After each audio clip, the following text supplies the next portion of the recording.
Okay, अभी तक हमने क्या पढ़ा था, किस तरह से मेटामॉर्फोसिस वहां पर हो रहा है और मेटामॉर्फोसिस एम्फीबियंस में किस प्रकार डेवलप्ड।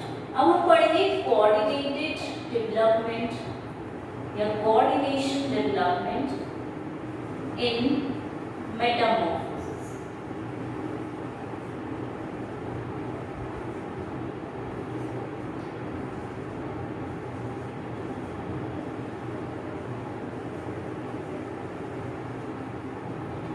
कोऑर्डिनेशन डेवलपमेंट का मतलब क्या हुआ है यहाँ पर, कोऑर्डिनेट मतलब दो स्ट्रक्चर्स हैं जो, या कोई भी हम बात करें एक प्रोसेस है जो कोऑर्डिनेट कर रहा है, बिल्कुल एक दूसरे के साथ चल रहा है। अगर किसी चीज का फॉर्मेशन हो रहा है तो वहां पर दूसरी चीज रिग्रेस भी होनी चाहिए, हमने पढ़ा था। तो वहां पर जो कोऑर्डिनेशन है फॉर्मेशन एंड रिग्रेशन का, वो एक साथ चल रहा है। ऐसा नहीं है कि पहले ही वो ऑर्गन रिग्रेस हो गया, रिड्यूस हो गया और फिर बाद में लिम्स फॉर्म हो रहे। जैसे हमने बाय एग्जांपल लिया था कि हमारे जो टेल है एम्फीबियंस में, वो टेल प्रेजेंट रहती है पहले और धीरे धीरे वो टेल रिड्यूस होकर किसमें चेंज हो जाती है, हिंड लिम्स में चेंज हो जाती है। मतलब टेल नहीं चेंज होती बट वहां पर मूवमेंट के लिए हम स्ट्रक्चर्स में चेंज ऑब्जर्व कर रहे हैं। तो ऐसा ही हमने यहाँ देखा था कि जब तक टेल पूरी रिग्रेस नहीं होती उससे पहले ही लिम्स जो हैं वो फॉर्म कर जाते हैं, क्योंकि वो जरूरी है। अगर टेल पूरी रिग्रेस हो गई और फिर लिम्स फॉर्म होंगे तो फिर वो मूवमेंट नहीं कर पाएगा। तो इस तरह से ये दोनों जो प्रोसेसेस चल रहे हैं वो एक दूसरे को कोऑर्डिनेट कर रहे हैं, सपोर्ट कर रहे हैं और उसके कारण दोनों प्रोसेसेस साइमल्टेनियसली एक साथ चलते हैं और इसी कारण से हम बोल रहे हैं कि मेटामॉर्फोसिस हो पाता है प्रॉपर वे में, प्रॉपर राइट। तो जब भी हम कोऑर्डिनेशन डेवलपमेंट की बात करते हैं तो यहाँ पर हम बात करते हैं सपोज टेल का जो रिग्रेशन है, इसमें जो रिडक्शन होगा वो हम देखेंगे कि ये तो गायब होने लगेगी और इनकी जगह पे लिम्स जो है वो प्रोड्यूस होने लगे। तो लिम्स पहले प्रोड्यूस होते हैं और तब जाके टेल पूरी तरह हटती है ताकि इजीली वो लिम्स के थ्रू मूवमेंट कर सके। Limbs, four limbs and hind limbs का प्रोडक्शन हो। वही सेकेंडली अगर हम बात करें तो गिल्स में रिग्रेशन होता है। तो गिल्स कब रिग्रेस होंगे, जब तक जो लंग्स हैं, लंग्स की जो मसल्स हैं वो पूरी तरह से डेवलप ना हो जाए, तभी वो लंग्स से सांस लेके लंग्स से रेस्पायर करेंगे और गिल्स धीरे धीरे साइड बाय साइड रिड्यूस हो जाएंगे, वहां से हट जाएंगे। ठीक है, तो इस तरह से हम यहाँ बात कर रहे हैं कि ये मूवमेंट्स एकदम कोऑर्डिनेटेड होते हैं। जैसे थर्डली हम बात करते हैं कि एक तो हमारे पास था लार्वा का हीमोग्लोबिन और एक एडल्ट हीमोग्लोबिन। तो एडल्ट हीमोग्लोबिन जब बन जाएगा तो लार्वा का हीमोग्लोबिन धीरे धीरे वहां से रिड्यूस होने लग जाएगा, क्योंकि डायरेक्ट अगर ये चीज रिड्यूस हो गई और ये चीज बनी नहीं तो वो हमारी लाइफ के लिए, मतलब एम्फीबियंस की लाइफ के लिए थोड़ा सा रिस्की हो जाएगा। उनकी डेथ भी हो सकती है कि वो कर ही नहीं पाएंगे रेस्पिरेशन। इसलिए ये दोनों मूवमेंट्स एक दूसरे को कोऑर्डिनेट करते हैं, इंफॉर्मेशन भेजते हैं और उस कारण यहाँ पर डेवलपमेंट होगा। अब एक्सपेरिमेंट्स कंडक्ट किए डिफरेंट साइंटिस्ट ने, उसको हम एक बार देख लेते हैं कि हमने देखा थायराइड हॉर्मोन्स एक टेडपोल से सपोज रिमूव कर दिए गए। ठीक है, थायराइडेक्टोमी अप्लाई की गई, थायराइड हॉर्मोन्स को रिमूव कर दिया, हटा दिया और उस टेडपोल को फिर प्लेस किया गया थायराइड हार्मोन सॉल्यूशन। वो थायराइड हार्मोन सॉल्यूशन कैसा था, डाइल्यूट था, जिसमें वाटर का अमाउंट डाइल्यूटेड था, बिल्कुल अच्छे से मिक्स था। तो इसके अंदर जब हमने लार्वा को प्लेस किया तो हमने क्या ऑब्जर्व किया, साइंटिस्ट ने एक्सपेरिमेंटली, कि उनकी जो इंटेस्टाइन्स हैं, उनकी इंटेस्टाइन्स में हमको चेंज देखने को मिला। उनकी इंटेस्टाइन्स जो थी वो बहुत ज्यादा रिड्यूस हो गई। ठीक है, नॉर्मल बन रही थी, पर यहाँ पर क्या हुआ, इंटेस्टाइन्स में रिडक्शन हो गया और जो हिंड लिम्स थे उनकी ग्रोथ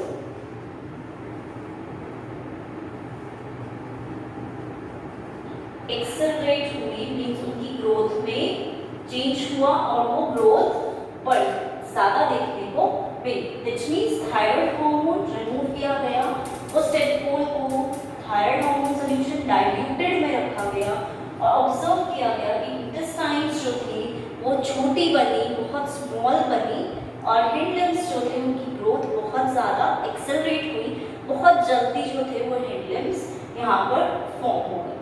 ठीक है, वहीं अगर हम बात करते हैं कि ये तो हमने किस कंसंट्रेशन की बात की कि डाइल्यूटेड फॉर्म में, अगर थायराइड हार्मोन की कंसंट्रेशन को हम देखते हैं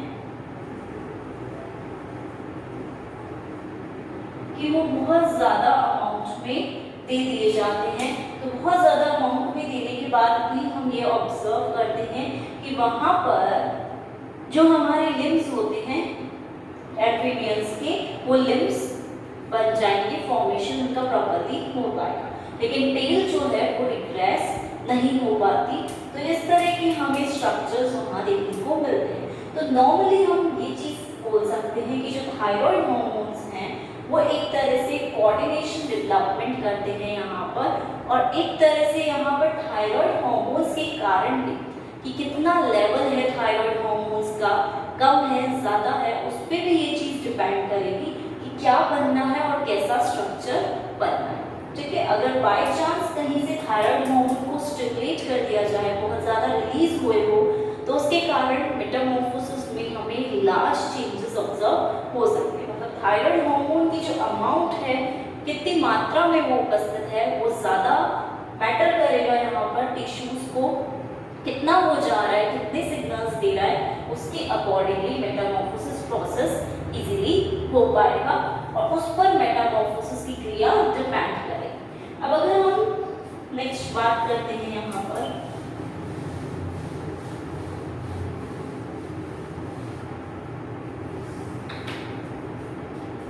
नॉर्मली हम बोल रहे हैं कि जो अर्लियर स्ट्रक्चर है,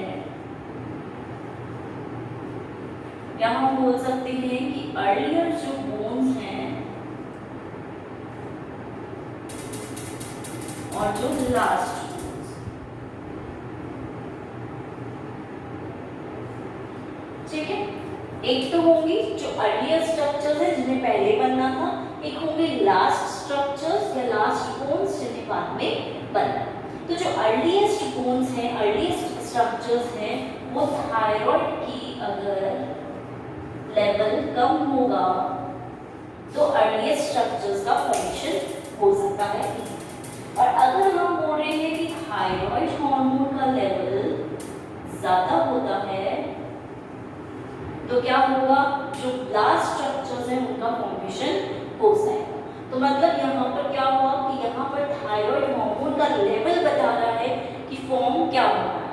अगर लेवल कम है तो पहले वाले स्ट्रक्चर्स बनेंगे, और अगर लेवल ज़्यादा है तो सबसे लास्ट में जो स्ट्रक्चर बनना होगा उस स्ट्रक्चर का फॉर्मेशन होगा। दैट मीन्स हम यहाँ पर ये चीज़ भी बोल सकते हैं कि जो स्ट्रक्चर जैसे जैसे फॉर्म हो रहा है, मेटामॉर्फोसिस जैसे जैसे हो रहा है, जैसे जैसे मेटामॉर्फोसिस कंप्लीट होगा तो वहाँ पे हमें थायराइड हार्मोन का लेवल एंड में ज़्यादा देखने को मिलेगा, क्योंकि चेंजेस हो रहे हैं और वहाँ पर ट्रांसक्रिप्शन भी हो रहा है। तो एंड में अगर लेवल ज़्यादा है मतलब एंड वाला चेंज हमें ज़्यादा ऑब्जर्व होगा। इसीलिए जो लेवल हाई कर दिया हमने अगर बाय चांस इंजेक्ट करके बाहर से, तो हमें सिर्फ लास्ट वाले स्ट्रक्चर्स ऑब्जर्व होंगे। जो लो थायराइड हार्मोन में स्ट्रक्चर्स बने थे वो डेवलप ही नहीं हो पाए, क्योंकि डायरेक्ट यही स्ट्रक्चर हमें देखने को मिलेगा, बहुत ज़्यादा एक्टिवेशन हो चुका है। अब क्योंकि हम बोल रहे हैं कि थायराइड हार्मोन के कारण मेटामॉर्फोसिस होता है, तो थायराइड हार्मोन एक तरह से पॉजिटिव फीडबैक देता है, राइट? किसको देगा पॉजिटिव फीडबैक? हमारे पिट्यूटरी ग्लैंड। पिट्यूटरी ग्लैंड क्या करेगा, थायराइड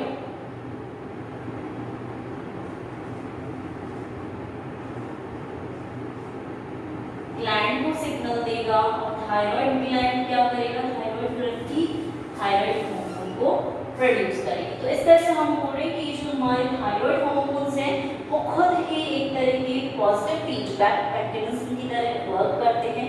पॉजिटिव मींस ज़्यादा थायराइड हार्मोन को बनवाएंगे, ठीक है। पॉजिटिव फीडबैक दिया, किसको दिया, पिट्यूटरी ग्लैंड को।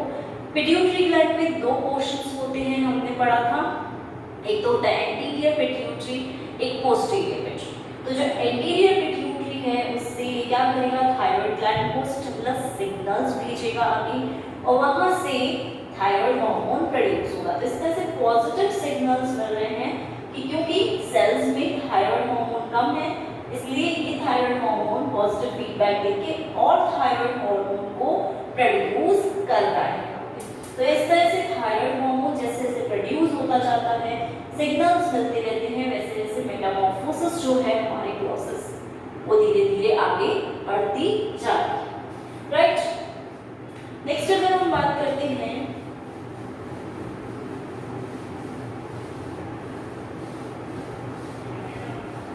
मॉलिक्यूल के बारे में, तो नॉर्मली हम बोलते हैं कि molecular mechanism of thyroid hormone. इस प्रकार से मॉलिक्यूल मैकेनिज्म थायराइड हार्मोन का वर्क करता है, राइट। नॉर्मली अगर हम यहाँ पर बात करें तो यहाँ पे हम मान के चलते हैं कि T3 and T4 thyroid hormones हैं, ट्राइआइट्रोथायरोन एंड थायरॉक्सिन, राइट। इसी के साथ यहाँ पर T3 के ट्रांसक्रिप्शन फैक्टर्स या हम बोल सकते हैं T3 के रिसेप्टर्स भी प्रेजेंट रहेंगे, ठीक है। T3 रिसेप्टर्स जिनको हम इस नेम से भी लिख सकते हैं,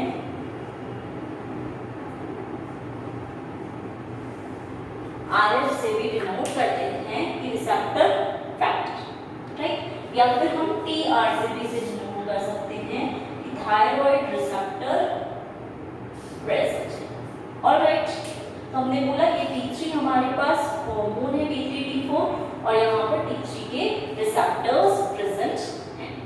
तो यहाँ पर क्या होता है कि T3 T4 जो है वो रिसेप्टर्स के साथ बाइंड करते हैं और TR जीन्स जो थायराइड रिसेप्टर जीन्स हैं उनको एक्टिवेट करते हैं और ये जीन्स आगे जाकर और ज़्यादा क्या बनाते हैं, रिसेप्टर्स बनाते हैं, रिसेप्टर्स का फॉर्मेशन करते हैं। तो इस तरह से T3 एंड इसकी जो रिसेप्टर्स हैं ये दोनों आपस में बाइंड करके एक प्रॉपर फॉर्मेशन करते हैं जिसके कारण क्या होता है, यहाँ पर नॉर्मल प्रोसेस चलता है।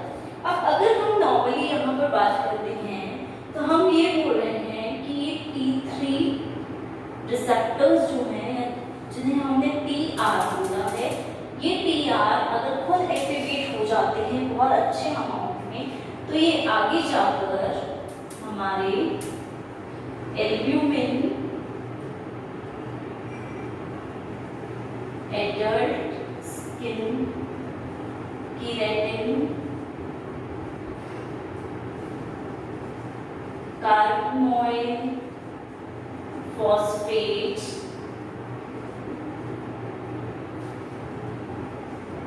सिंथेटेज,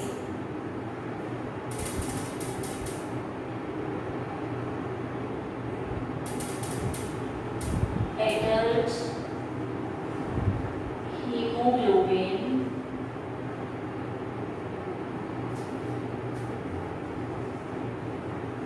रोडोप्सिन, ठीक है। इन सारे फैक्टर्स को भी ये क्या करता है, स्टिमुलेट करता है।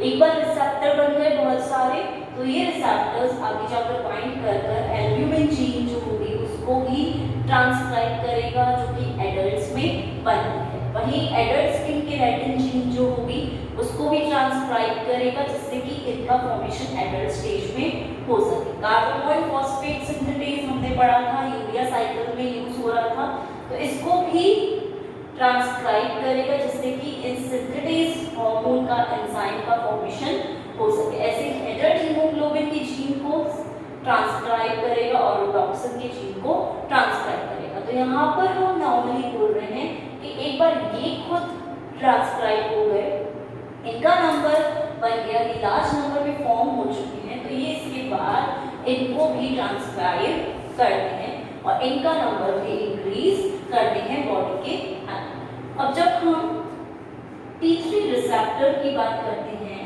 तो T3 रिसेप्टर जो है वो दो प्रकार के होते हैं। एक है TR अल्फा, एक है TR बीटा।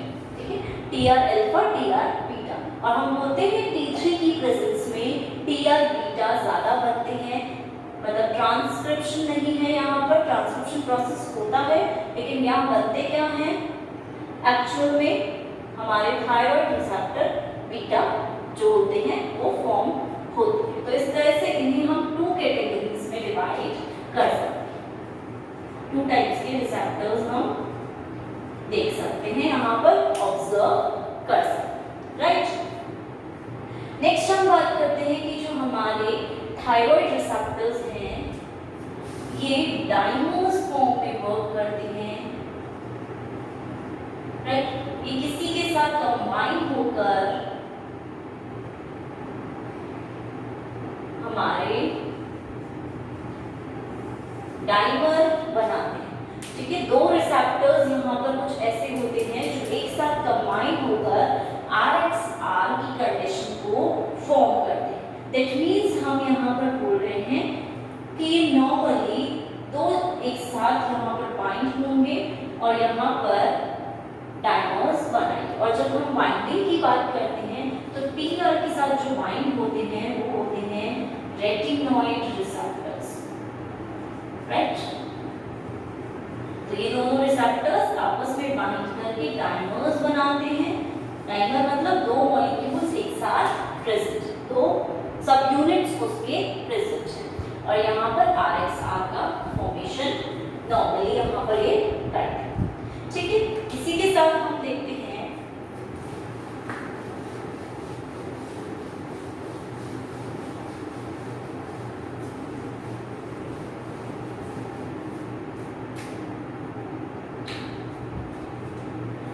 नॉर्मली हम बोल रहे हैं कि T3 जो है वो रिसेप्टर के साथ बाइंड होता है। ठीक है, ये दोनों आपस में बाइंड होते हैं और बाइंड होने के बाद ट्रांसक्रिप्शन प्रोसेस करते हैं। ठीक है, और कई बार हम इस प्रोसेस को ऑटो इंडक्शन भी कहते हैं। ऑटो इंडक्शन मतलब ये जो TR है ये खुद का ही फॉर्मेशन कर रहा है, दैट मीन्स इसके साथ कंबाइन होके खुद ही के जीन को एक्टिवेट करके खुद ही को फॉर्म कर रहा है, ऑटो इंडक्शन।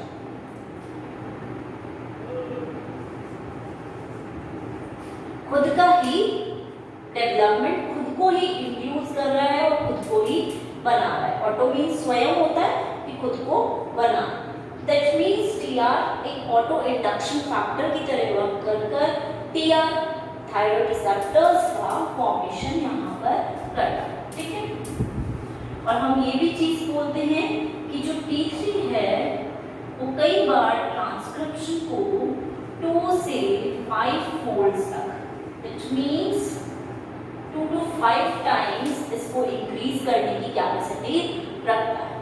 सेकेंडली हम बोलते हैं कि T3 के जो रिसेप्टर्स होते हैं वो मेटामॉर्फोसिस से पहले ही जो हमारा होता है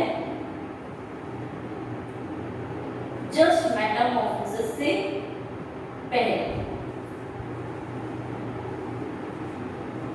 एक तो होता है जस्ट मेटामॉर्फोसिस से पहले जिसे हम बोलते हैं प्री मेटामॉर्फोसिस, एक होता है प्रो मेटामॉर्फोसिस जिसे हम बोलते हैं कि मेटामॉर्फोसिस से बहुत पहले, बहुत ज्यादा पहले। तो ये दो प्रकार के टर्म्स हमें देखने को मिलेंगे, प्री एक प्रो। प्रो मीन्स बहुत बहुत बहुत पहले की बात है, उस टाइम पे हम बोल रहे हैं कि ये जो रिसेप्टर्स हैं PR ये क्रोमेटिन के साथ कंबाइन हो जाते हैं न्यूक्लियस में और इस क्रोमैटिन मिक्सचर के साथ कंबाइन होके वे वहीं पे रहते हैं और मेटामॉर्फोसिस को रोक कर रखते हैं, ठीक है, इनहिबिट करके रखते हैं, मेटामॉर्फोसिस को कायांतरण नहीं होने देते, क्योंकि ये यहाँ पर कब है, प्रेजेंट प्रो मेटामॉर्फोसिस के टाइम पे, जब मेटामॉर्फोसिस का कोई सिग्नल ही नहीं मिला है, न थायराइड हार्मोन्स सिक्रीट हुए हैं, न यहाँ पर कोई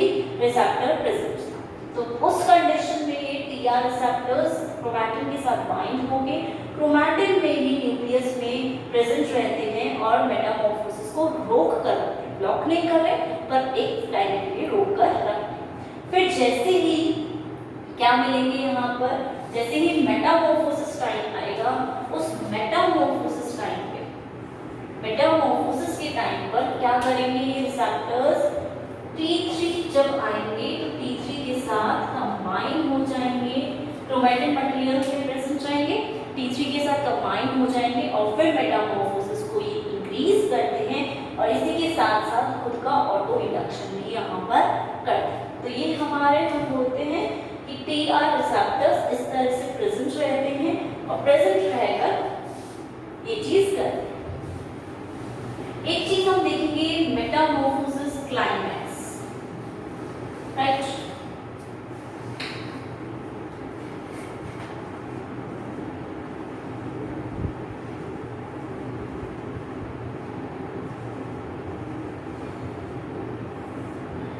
क्लाइमैक्स का मतलब होता है कि मेटामॉर्फोसिस यहाँ बहुत ज्यादा रेट से हो रहा है।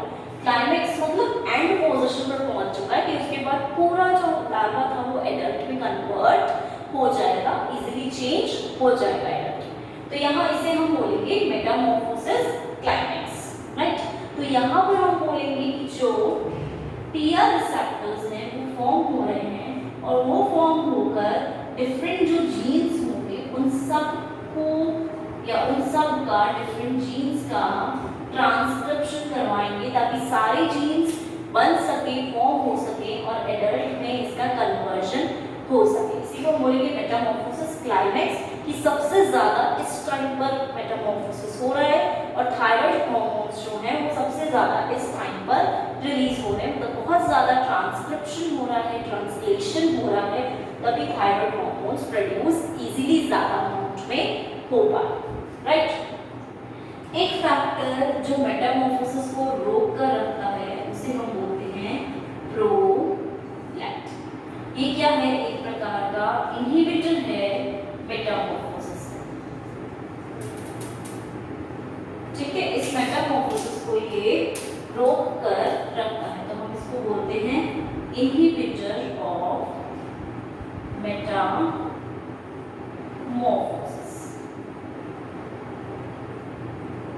ऑलराइट, इनहिबिटर का मतलब ये हुआ कि इसे रोक के रखेगा। तो अगर मेटामॉर्फोसिस हो रहा है, बाहर से हम प्रोलैक्टिन इसे दे देंगे तो क्या होगा, वहां पे कायांतरण रुक जाएगा और लार्वा वैसा का वैसा फॉर्म में ही प्रेजेंट रहेगा। ऑलराइट, तो इस तरह से इनहिबिटर ऑफ मेटामॉर्फोसिस ही करेगा, आगे करेगा हमारा प्रोलैक्टिन। कहीं पे भी बीच में आके अगर बाइंड हो जाता है तो मेटामॉर्फोसिस की क्रिया रुक जाएगी, डेवलपमेंट आगे हो ही नहीं पाएगा, वो एडल्ट में कन्वर्ट ही नहीं हो पाएगा। तो सपोज जैसे हम अगर बात करते हैं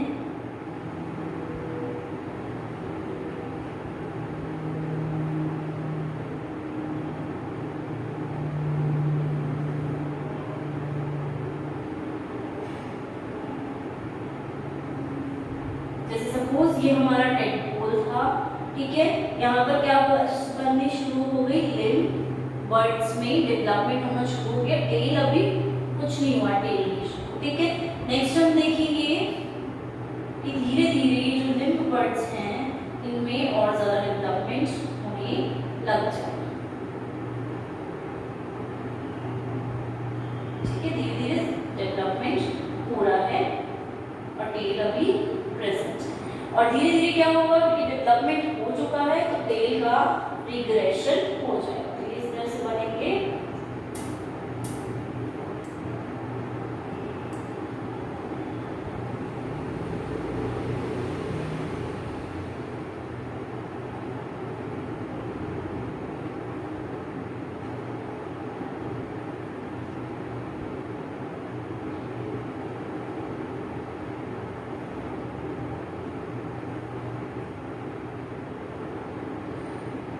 जो टेल थी वो बिल्कुल ही गायब हो गई और यहाँ पे फ्रॉग बन गई। ठीक है, एक छोटा सा पार्ट टेल का बचा है, four limbs and hind limbs, दोनों के दोनों लिम्स का जो है वो फॉर्मेशन हो चुका। राइट, तो इस तरह से प्रोसेस यहाँ पर चलता है कि पहले ये फॉर्म होगा, फिर टेल धीरे धीरे हट रही है, रिग्रेस हो रही। राइट,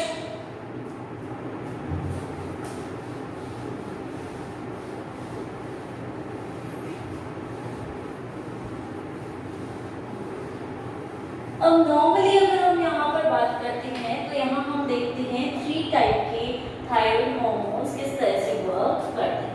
जैसे सबसे पहले हमने बात की प्रोमेटामॉर्फोसिस की। मेटामॉर्फोसिस के बहुत पहले का टाइम है, ठीक है, जहां पर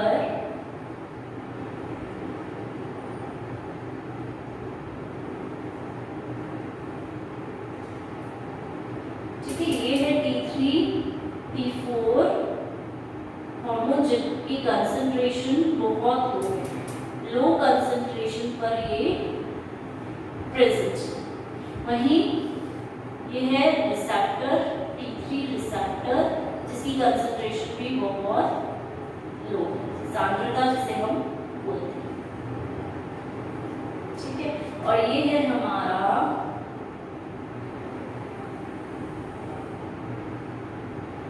T3 receptor G, right? T3 receptor G.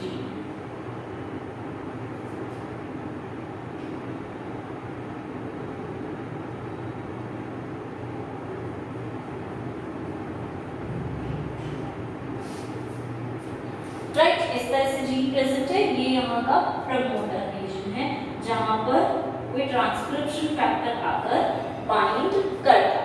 Right, इस प्रमोटर रीजन पर क्योंकि कंसंट्रेशन बहुत लो है तो चांसेस बहुत कम है कि ये रिसेप्टर आकर यहाँ पर बाइंड हो सके। तो ये रिसेप्टर क्योंकि यहाँ पर आकर बाइंड नहीं हो सकता, सिर्फ एक है अमाउंट में, तो ये घूमता रहता है, मूवमेंट करता रहता है, इसलिए इसकी बाइंडिंग, इसको एप्रोप्रिएट जगह नहीं मिल पाती बाइंडिंग के लिए क्योंकि लो कंसंट्रेशन है। तो यहाँ पर कोई ट्रांसक्रिप्शन एक्टिविटी नहीं देखी जाती।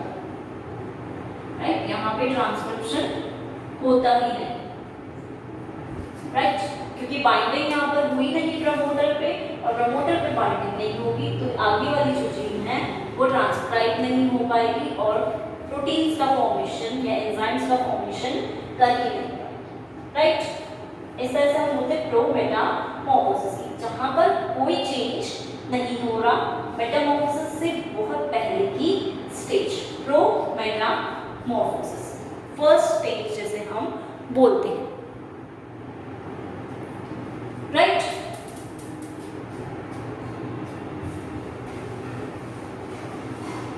अब जब हम सेकेंड स्टेज की बात करेंगे तो वो हो जाता है हमारा pre Metamorphosis. Right, pre Metamorphosis जो क्या है, मेटामॉर्फोसिस के जस्ट पहले की स्टेज, कायांतरण से जस्ट पहले की स्टेज। और यहां हम देखेंगे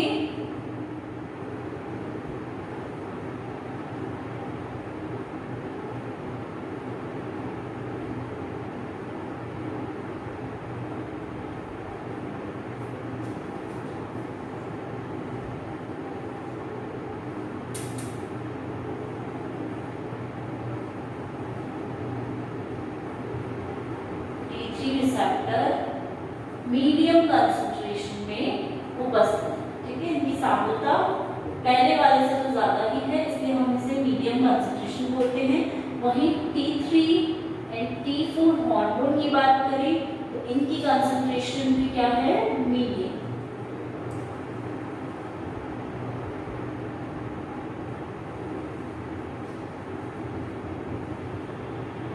अब क्योंकि ये एम्पल अमाउंट में प्रेजेंट है तो देखो क्या होता है यहाँ पर,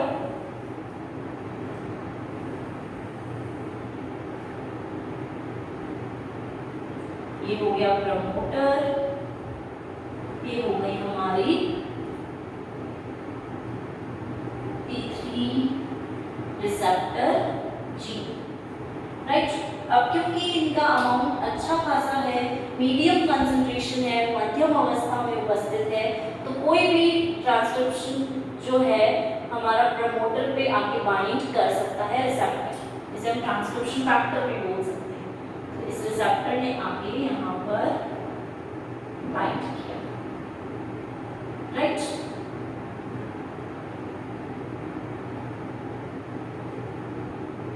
रिसेप्टर आगे बाइंड करा है तो इसका हार्मोन भी आगे बाइंड करेगा, तो यहाँ पर T3 ने भी आकर बाइंड किया। अब क्योंकि दोनों रिसेप्टर और हार्मोन के बीच में बाइंडिंग हो चुकी है, तो ये आगे की तरफ ट्रांसक्रिप्शन करवाएगा, मूवमेंट करवा के, और इस तरह से यहाँ पर ट्रांसक्रिप्शन का प्रोसेस होगा, राइट। ट्रांसक्रिप्शन होगा तो क्या फॉर्म होगा, यहाँ पर T3 रिसेप्टर फॉर्म, और ये T3 रिसेप्टर जो है ये ऊपर भी चले जाएंगे। ऑटो इंडक्शन की बात करी थी हमने, खुद को ही बना रहे हैं, तो ये ऊपर भी चले जाएंगे, और इसका एक और रूल ये होगा कि ये नीचे जाके दूसरे जीन्स को भी प्रमोट कर सकते हैं। इसी कंसंट्रेशन यहाँ पर मीडियम है।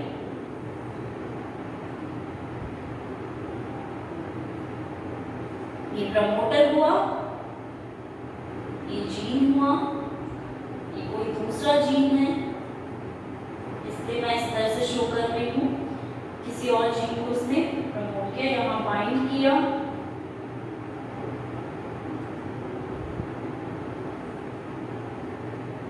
ऑलराइट।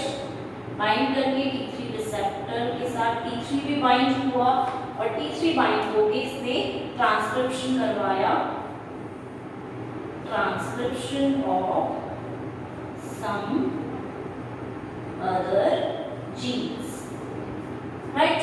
तो दो फंक्शन परफॉर्म कर रहा है, एक तो ऑटो इंडक्शन कर रहा है, खुद को बना रहा है, और सेकेंडली दूसरे जीन्स के लिए भी एक ट्रांसक्रिप्शन फैक्टर की तरह वर्क कर रहा है, राइट। और प्रमोटर पर बाइंड होकर ट्रांसक्रिप्शन एक्टिविटी को प्रमोट कर रहा है, जिससे दूसरे जीन्स बन सके। जो जीन्स हमने पढ़े थे एल्ब्यूमिन, एडल्ट के लिए जो जीन्स नीडेड होंगे, नेसेसरी होंगे, उनका फॉर्मेशन हो सके, राइट। ये है हमारी सेकेंड स्टेज, प्री मेटामॉर्फोसिस।